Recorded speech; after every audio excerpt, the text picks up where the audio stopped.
Okay, let's go ahead and get into the stock market technical analysis. We're going to go ahead and look at just some different charts. We'll start off with triple Qs and we'll see where we're at. So guys, drop me a thumbs up if you find value in the content. All right, let's get going. Triple Qs. Closing today pretty much at support. Really what I was looking at is this is a daily chart on triple Qs. This is your, August 18th, it looks like lows right in there. And a little reaction right through there as well. And then today you can see pretty much closing right on it. Now it dipped below it just briefly, but in general, you can see the aftermarket.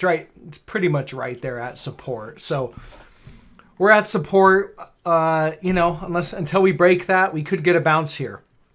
Let's narrow it down to the hour. Oh, actually real quick on the daily, just to show you guys where a potential bounce could go. There's kind of three levels that I really have for a potential bounce, and I don't know which one it'll actually go to in terms of, whether it would keep going to all three. But if we bounce here, you've got a gap right here. So your first level would be gap fill. That's about 361.80. Okay, that would be your first level. There would be, that's gap entry, gap fill right there. 364.55 would be the second level. And then kind of a max bounce would be a potential. I don't think it's going to happen, but anything is possible. A full back test of this broken trend line. And if it does that, it's probably going to put in a new divergent high. It's probably going to back test a little bit and then put in a new divergent high above that former high. That would be a very objective area to short. Just as this is objective right here, when we broke that trend line, that's a big sell signal on the daily channel or the daily chart. If I roll out and look at the daily, this is coming off your January 2023 lows, support, support, support, support. You can see that's your uptrend line. That uptrend has been broken. Okay, so it's now sell the rip. But, so that's what I'm saying. If you were to rally up to this resistance level, that would be extremely objective to short. And from there, it's very likely that's as high as it would go on a back test. And then down it would go. I don't think we're going to get there, but anything's possible. So those are the three levels that I would be looking for on a bounce. And it's objective to short at each level of resistance. Okay, you hit resistance, it's objective to short there. And so, because it can get rejected at any one of these levels. Okay, let's drop it down to the hourly chart. And then on the hourly here, you'll see slight bullish divergence here on this hourly. You'll notice that basically we have a new low on the hourly chart just below that kind of former support, but it's not a clean breakdown. It's just barely below, and slight divergence right here. It's bullish divergence on the hourly. It's not confirmed yet, but it is bullish divergence. So we'll see if this starts to turn up and help confirm. And in that case, you're going to hold support, and we're probably going to get that small bounce. So that's possible. And if that doesn't happen and we just start to sell off, then that's going to be pretty bearish, especially if we sell off and take out these divergences and burn through them. That's going to be a pretty bearish outcome. So whichever way it goes, we'll just have to react. But in general, I'm kind of favoring a bounce here. You'll see Apple closing pretty much at support right here. Support is basically right here. That's your August 18th lows, 171.90, and we pretty much closed right on it. So if we take out support, that's going to be bearish. Otherwise, if we definitively hold that support, then we're likely going to get a rally here, so maybe a couple-day rally. There's a gap to fill right overhead here at 181.45 on Apple. So a rally up to there would make sense. So that's what I'll be looking for. And then Google, this one, you had the big bearish rising wedge on the daily. There it is right here.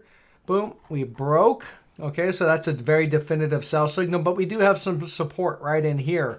And we pretty much hit that support today and bounced off it. So again, multiple, FANG stocks sitting at support. And the triple Qs is sitting at support. So next sell signal comes on a break of those support levels. Okay, so Everything comes down to interest rates. Rising interest rates. I talked about this several videos back, how if we saw interest rates rising above the breakout highs right here, then we're likely going to see selling in the market, and especially the tech sector. That's really held up, and that's been true as of right now. So there's your former high interest rates. There's the breakout right there. Okay, and the bullish trend in interest rates. The 10-year Treasury is what we're looking at here. TNX support. All right, you can see all the tags of support right there, and we are still above trend. All right, there's no break of trend right now. This is a divergent high. It's not confirmed though. So as of right now, still holding bullish trend. The higher rates go, the more bearish and the more pressure it's going to continue to put on the stock market, especially tech stocks. All right, let's flip over to wheat. You can see, the last couple weeks is kind of just holding this area of support. And again, if I roll out to the daily and roll out to the bigger picture, you have a big bullish falling wedge. Okay, so the top of the wedge, you can see resistance. All right, breakout, support, break again, hit the 200 with a divergent high, come back down for another test of support right there. And so that is support right in here. And this is where we're holding. So the last few weeks, we haven't gone anywhere. There's no technical change in wheat. I still like it. We're at good support, and we have a big, strong bullish divergence. So this is a large divergence. This is very likely going to play out for a large move. As of right now, the projected move, I think, is right up around this 950 area. And from where we're at right here, that's a move up of about 60%. All right, so that's kind of what I'm looking at, is a 60% rise in wheat prices. But, it just has to get going. We need a breakout. Right now, the most current reaction level is about 597. You break above that, you got to run up to the 200-day, 674. You break above that, you're going to hit this 741, kind of your double top. You should break, you probably get a minor pullback there, and then you break above that, you should start to run.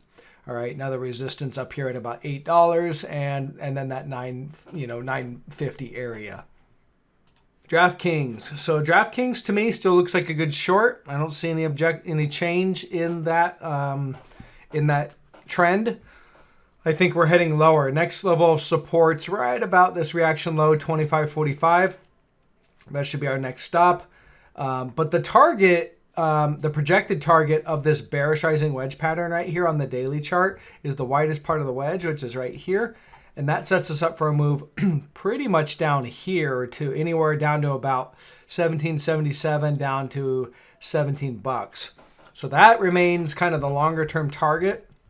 It's not going to happen all at once. Probably going to take, a month or two, a couple months maybe. But it is very, because this was rising since December. All right, December all the way to about August. So maybe about half that time, 2-3 months, we should be down here towards that target. And that's it. Had a little bounce today. They sold into that bounce, and it still looks like a good short to me. PHM, this is Pulte Homes, home builder, continues to look like a good short. I don't see any support on this till we hit the 200-day and right down here at about 65.44. You can see we had a little support right in here at about 75, all right? Support, hit it there, and then trade it below it. But so far, not unable to recover it. So that should be resistance right now. Resistance is about 75. And support, I don't see anything until about that 65.31 area. So that one still looks like a good short to me. Looking at the hourly here, you don't really have bullish divergence. I mean, it's not confirmed, if anything. So yeah, again, I still like it as a short. MasterCard. So again, MasterCard had a bearish rising wedge on the daily. All right, we were watching that, and we got the sell signal a couple days ago, really 2 days ago right there. Hitting support, though, at that 402. I'm really viewing today as the nice clean sell signal, because it now broke that bearish rising wedge and it's clearly broken that support. Nice impulsive breakdown. So any rallies into resistance, which is about 402, is a sell signal and should, or an objective area to short. You've got the 200 days, so you probably get a reaction at the 200. But yeah, this thing looks like it's heading lower. The widest part of the wedge is right here, and that would be our major target from the point of the breakdown, which is about right there. So that pretty much sets us up for a move. And what you do is you look for kind of the nearest support. That pretty much sets us up for a move about 340.20. That's kind of the closest area of support right there. So that would be my target. And from where we're at right now, that's a drop of about 13 to 14%. Yeah, somewhere right in there. So I like that one short. Here's another one. I gave the private member group this one when the sell signal triggered, and it's completely working out as expected. Again, we take trades and we expect them to work based on the technicals. This one on the daily, you've got a support level to watch. So there it is, support. We're really holding that. Sell signal came on Wednesday, the 13th of September. There's your sell signal. And then they back tested for a couple days, did a back test, and it's clearly working its way lower. Lower highs, lower lows. Nice drop today of 2.5%. There's a gap to fill right down here, so I think that's where it's heading, about 91.75. You also have gap entry. So those are the two levels. There's not really a cleanly defined gap entry. I'd say it's somewhere right in there is about your support level, which is about 95.11 or so. So that's maybe a potential, minor bounce there, but ultimately should come down and fill this gap. And, and then there's decent support down there, that gap. And then just below, you can see all the reactions that this thing's had right through there. Several reactions right in there. So gap fill, 200 and about 88.50 zone of support. So we'll watch that one. Gold, this is really the gold miners, GDX. It's an ETF. I see this downward channel right here. There's some decent support right in here at about 26.85 and then the bottom of the channel. So that's the likely next area of support. No real bullish divergence in place on the PPO and, minor divergence. You do have some divergence on the RSI right here on the daily. It's just not really there on the PPO. So we'll watch that. But one thing that's a little interesting about the miners, the largest miner, which is Newmont, has this pattern, which is a bullish falling wedge. There's a bullish falling wedge right there. We're coiling, and it has bullish divergence right there. So somebody at Newmont seems to know something. The rest of the miners don't seem to show it, but Newmont, the largest miner, certainly does. So we'll keep an eye on that. But that's bullish divergence on both momentum indicators, bullish falling wedge. No breakout, no buy signal, all right? We need to see a break of the wedge in order to trigger the buy signal, and then you take the widest part of the wedge for the measured target, depending on when it breaks out. So I don't know when that'll be, but maybe that sends it up to, somewhere right around here, about 52.69 or so. So that is a trade setup. Just watching it, it's not actionable yet. And NVIDIA. So obviously NVIDIA is the big AI pump stock. NVIDIA is really, I got two areas that I'm looking at. So on the daily chart, I've got this potential upward trend line here. Only really two reactions, so can't verify it as an upward trend line, but that's one. And then you've got this gap to watch right here. And it looks like there's some support right in here, which is about 404.50, 404.6. Yeah, it's about 404.50. You take that out, you're probably going to run down and fill this gap and, hit that trend line. So that could be on a single drop. Again, NVIDIA gapped up huge. It can gap down huge as well. So I don't see any real indication to short the thing right now because we don't have any sell signals. But we'll keep an eye on it because it's obviously going to have an impact on the semiconductors and the tech stocks. So I'm going to go ahead and wrap it up there, guys. Get the video out. Drop a thumbs up if you find value in the content. Check out the private member group. Link in the description below. And I'll catch you guys on the next one. Bye.